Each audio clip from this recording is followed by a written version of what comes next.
Thank you for joining Wars of the Roses. As we continue with Part 4, the Vedas from the Adepts in the Eastern Esoteric Tradition by Manly Palmer Hall. Part 1, the Light of the Vedas.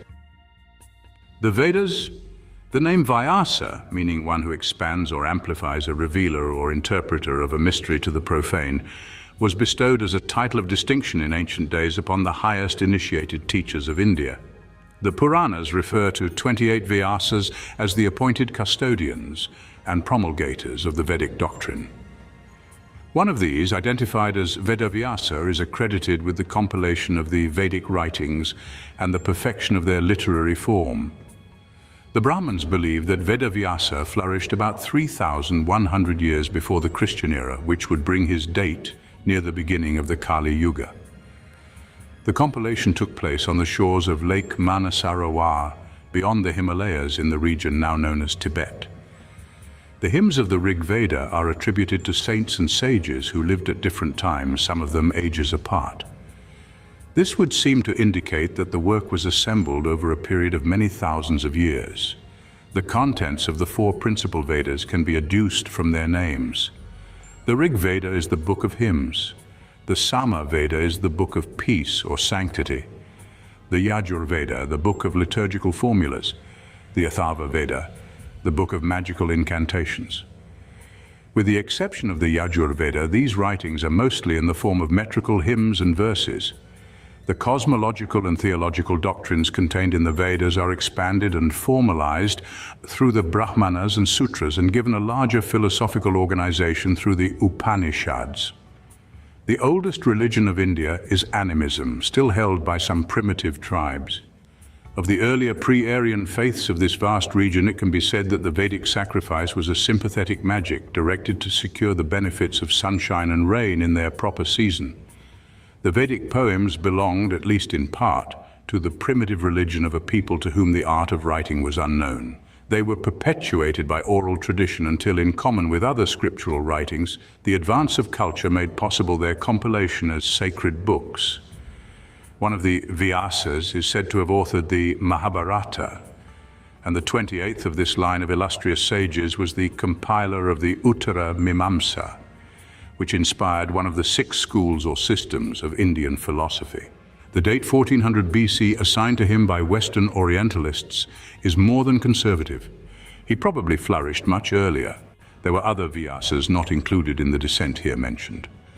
Although the procedure is not entirely acceptable to Orientalists, it may be the wiser course to examine the Hindu accounts. In the third age of each cycle, Vishnu assumes the person of Vyasa and divides the Veda. This means that some part of the great teaching is specialized or set aside from the rest to bring about the founding of a school. The Veda has been 28 times divided by the great rishis in the Vaivasvata Manvantara.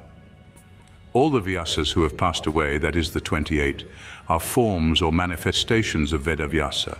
For in Indian philosophy, all particulars are suspended from general and inclusive principles. This applies to the esoteric tradition as well as to various races and species of creatures that inhabit the 7 continents. Vishnu, as the permeator, is the light of spirit.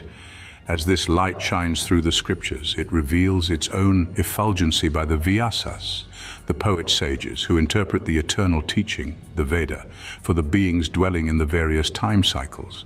It must be understood that the Hindu chronology compresses enormous cosmic occurrences and the repetitions of these occurrences on different planes of manifestations into one account. Only the symbolist capable of recognizing certain intimations and clues can arrange the elements of the patterns in their proper order and sequence. Some authorities say there are 18 Vidyas, or parts of true knowledge. The first 4 are revealed in the structure of the Vedas, which consist of 4 separate works considered as a unit. Each of the Vedas is divided into sections. The Rig Veda consists of 5 parts, the Yajur Veda of 86, the Sama Veda of 1000, the Atharva Veda of 9. The original writings are described as infinite, but were reduced by Vedavyasa to the classification just given. The Hindus themselves insist that the Vedas were not composed by any human being. And while the name of Vyasa is associated with these books, he is referred to only as the compiler of the Vedas. He acted as editor of the vast body of wisdom which was originally revealed by Brahma himself. The Vedas are associated with the elements, the Rig Veda with fire, the Vajur Veda with air, and the Sama Veda with the energy of the sun. It would seem that these three sections were regarded as the principal parts of the work, and that the Atharva Veda was incorporated into the structure at a later date.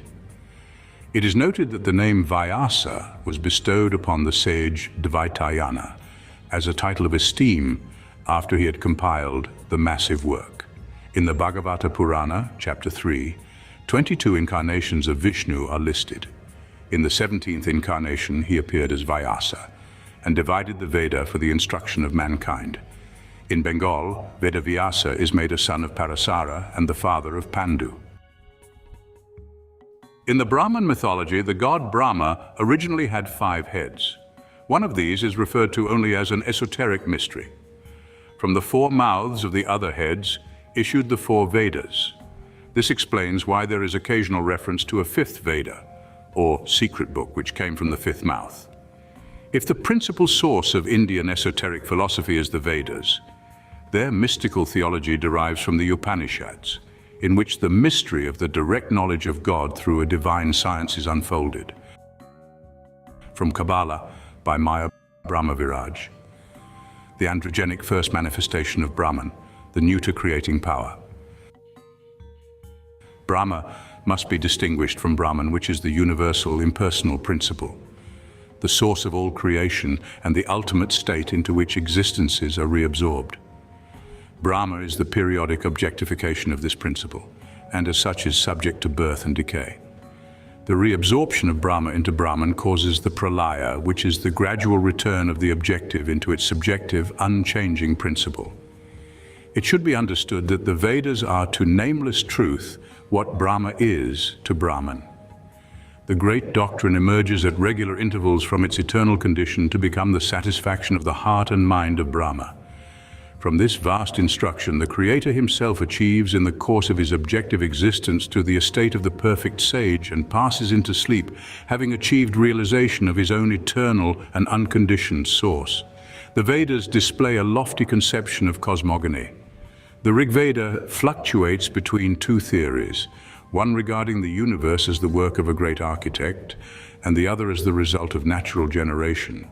The Vedas contain no direct statement of a belief in metempsychosis, but it appears in one of the Brahmanas. Rebirth is accepted in the Upanishads and has influenced nearly all Hindu thought. In his work Mystic Masonry, J.D. Buck, M.D., combined his interest in the history and philosophy of the craft with his theosophical studies. Summarizing the relation between the Vedic tradition and the descent of the esoteric schools, he writes, "Antedating the Vedas then was the great lodge of Adepts, who created the religion, inspired the civilization, and taught the profound science that made old India great. If only traditions and broken monuments remain, these still outrank all modern achievements of man." The ancient government was patriarchal. The ruler was also a master initiate, and the people were regarded as his children. In those ancient days, a reigning prince considered it not beneath his dignity to go into the desert alone and sit at the feet of some inspired recluse in order that he might receive more light, which he would again dispense to his people. Instead of teaching superstition and idolatry, when the real meaning of the Vedic symbolism is revealed, it will perhaps be found to be the thinnest veil ever imposed between the sublime wisdom and the apprehension of men. From Mystic Masonry by J.D. Buck, diagrammatic representation of the unfoldment of the ancient wisdom religion. Appended to Dr. Buck's book is a diagram unfolding the descent of religions and philosophies from the lodge of the Adepts through the Vedas. The figure is reproduced herewith and is concise and self-explanatory. The learned doctor was convinced that from the Vedic focus descended the streams of the Eastern and Western secret doctrine. All the great schools of religious philosophy that have flourished in the Aryan world were custodians of the light of the Veda, each fashioned around the essence of the Veda, a form or vestment either theological or philosophical, All the great revealed codes of human ethics are therefore divided within themselves into a higher part, which perpetuates the adept tradition, and a lower part, which veils the real intent and interprets the teaching on the levels of morality and social utility. In the diagram, the motion of the Veda in terms of history shows how the mingling of Platonism and the doctrine of the Essenes resulted in the formation of esoteric Christianity. Unable to survive as a moral code alone, early church Christianity formed a secondary alliance with Platonism and Essenism through the ante-Nicene Fathers to emerge in its surviving form as the Christianity of Constantine. In his synchronological chart of the religions of the world, issued in connection with his rivers of life, Major General Furlong traced the Indian religions from their worship of generation and was of the opinion that the emergence took place approximately 9000 BC. In his comments, the general noted that he was attempting a synthetic arrangement which would reveal the mingling of streams of belief, and that the dating was highly speculative. He suggested the period around 2300 BC as the probable date for the Rig Veda and the rise of the doctrine of avatars. He placed the codification of the Vedas at the end of the Old Vedic period as about 1800 BC. At this time also he marked the rise of the mantra era, the organization of moral, social and ecclesiastical laws, and the compilation of the Yajur Veda and the Sama Veda. The first intimation of Meru, or the Mountain of God, Furlong placed 100 years later, coinciding with the date of the founding of Athens. He put the code of Manu around 900 BC in the same century with the philosophy of Kapila. The Yaska Veda, the fifth Veda, he assigned to the period during which Buddha and Confucius flourished and slightly before the birth of Pythagoras. Following General Furlong's intention to give a survey of this complex situation, his digest is included herewith. That his findings are highly controversial is taken for granted. In the Mahabharata, Vyasa, described as the arranger of the Vedas, is represented as a dark, ugly dwarf. His eldest son, Dhritarashtra, is the blind king of this great epic. The symbolism may suggest that Vyasa is remembered only as a shadowy person, deformed and distorted by conflicting legends. Horace Wilson, an outstanding authority on the sacred writings of the Hindus, considered it probable that the Vedas were finally collected and arranged by a school or schools of learned Brahmans, of which Vyasa was the nominal head.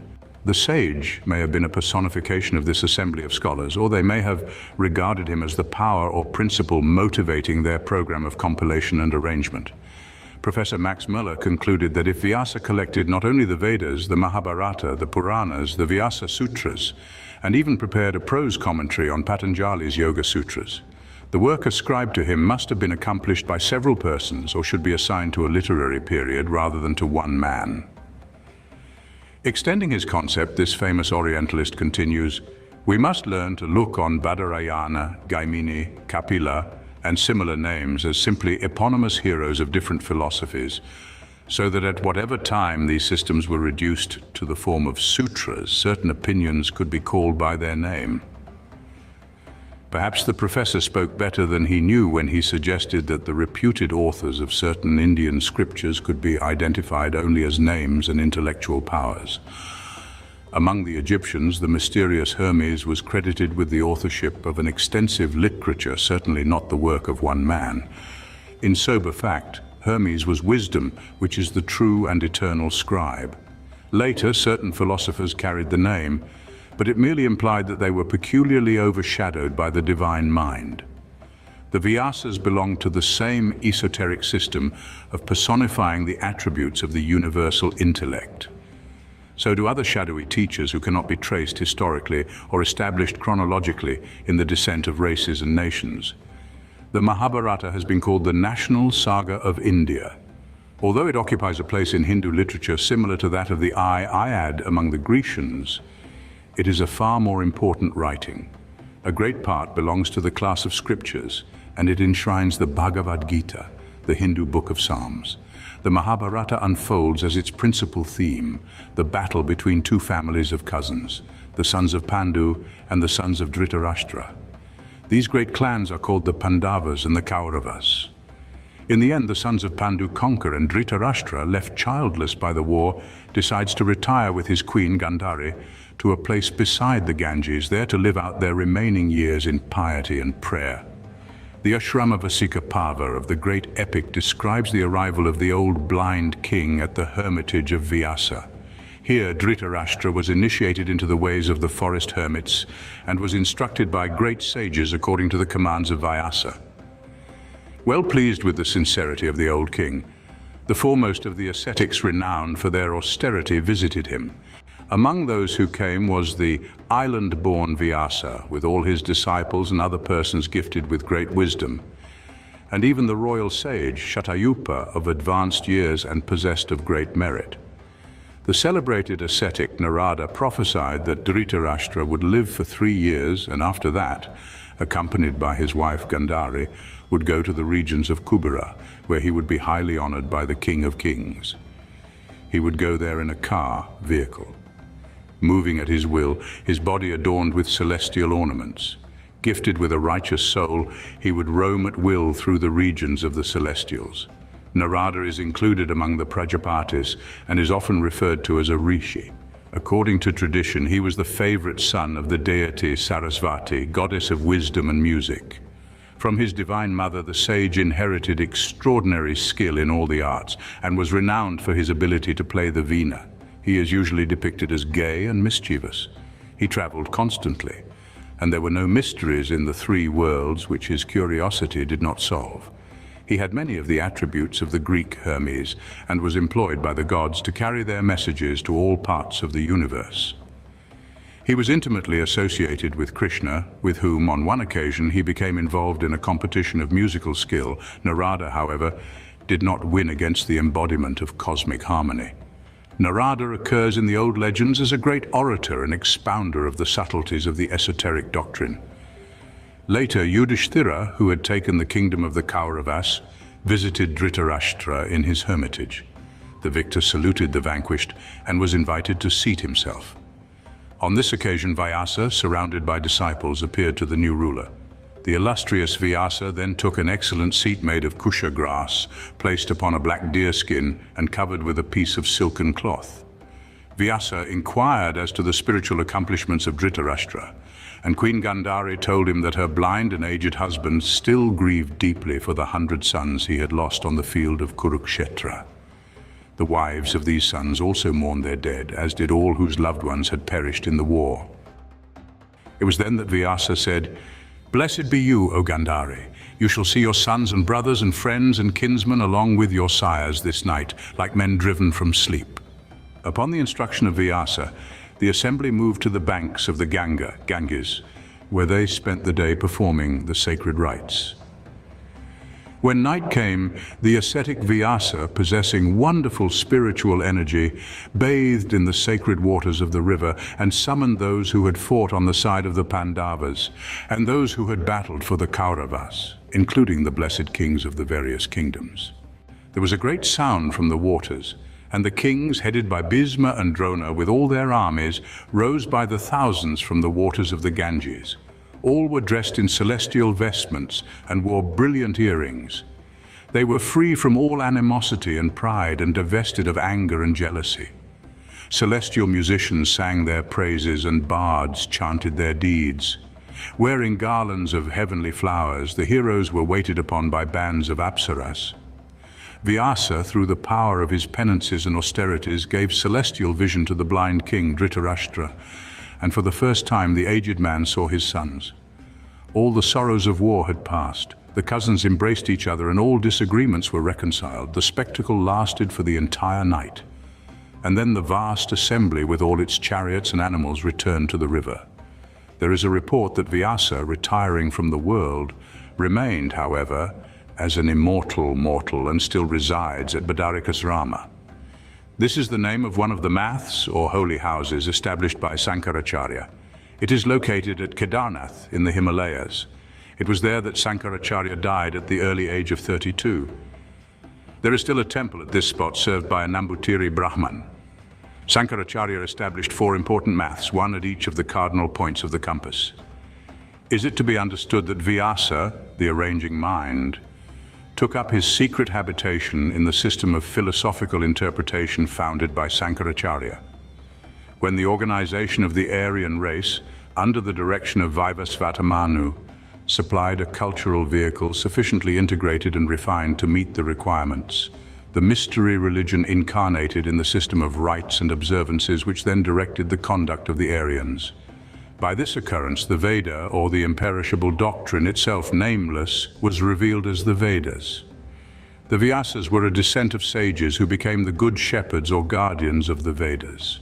Through them, the high truths of religion were gradually released by means of a series of editings and revisions. Slowly, the errors which resulted from the mixtures of Dravidian and Aryan traditions were corrected. As the racial vehicle improved, the Vyasas supplied the keys which unlocked the secret symbolism of the ancient writings. In this way, the race received its philosophical heritage. Whenever a fuller revelation of the Vedas was necessary, it was given through one of the prepared instruments of the divine mind. Any sage or saint through whom the teaching was released became by that circumstance alone a Vyasa. The great religious reformers of the West, such as Luther, Wycliffe, and Calvin, would be considered Vyasas according to the Eastern system. All reforms are a kind of re-editing or rearrangement of previous doctrines. The human mind, as it unfolds, inevitably requires that its religions sustain and justify mental growth. Periodically, therefore, old interpretations which have lost their utility are discarded, and the basic teaching is restated in contemporary terms. This may occur through a series of religious councils, but more frequently it is brought about by the rise of an individual who bestows the incentive for a fuller statement of personal faith. The Hindus, observing this orderly process in nature, were convinced that the events themselves were related. The great stream of the Vedas had its Vyasas who appeared when the need arose, and the various sects which appeared as the result of the general reformations also had their Vyasas. Reforms are in turn reformed. Restatements are themselves restated. In this way, religions grow and bear their fruit in proper season. The fruit releases its seed, which, falling into the receptivity of human nature, is quickened and grows to become new faiths. The story of the Vyasas explains the secret machinery behind the motions of religion. Thank you for watching, and please don't forget to share, like, subscribe, and comment. And if you can, please consider donating to Wars of the Roses. Links to PayPal and Patreon are in the description. Thank you so very much.